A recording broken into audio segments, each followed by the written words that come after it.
শাহগোলা rail ক্রসিংয়ে চলছে অবাধে অনিরাপদে ঝুঁকিপূর্ণ মানুষ এবং যানবাহন পারাপার, মানছে না কোনো নিয়মকানুন। সুপ্রিয় দর্শক মণ্ডলী, নওগাঁর আত্রাই উপজেলার শাহগোলা রেল স্টেশন চত্বরের নয়া রূপের সৌন্দর্যের প্রেমে আর মটকা চায়ের টানে দিন দিন বাড়ছে ভিড় দর্শনার্থীর।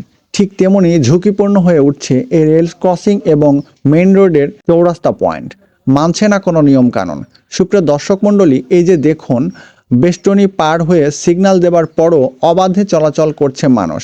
এই যে আমাদের সম্মানিত মাস্টার সাহেব বেষ্টনী ধরে দাঁড়িয়ে আছেন, আর তারই বা কি করার আছে। শাহগোলা রেল স্টেশনে দুটি গুরুত্বপূর্ণ পয়েন্ট নিয়ে আলোচনা করা বেশ দরকার। প্রথম পয়েন্টটি হচ্ছে সান্তাহার টু আত্রাই যাওয়ার রাস্তার মাঝখানে এই শাহগোলা পয়েন্টে জেব্রা ক্রসিং অথবা স্পিড ব্রেকারের বিশেষ দরকার, নতুবা দুর্ঘটনা ঘটার সম্ভাবনাই সবচেয়ে বেশি।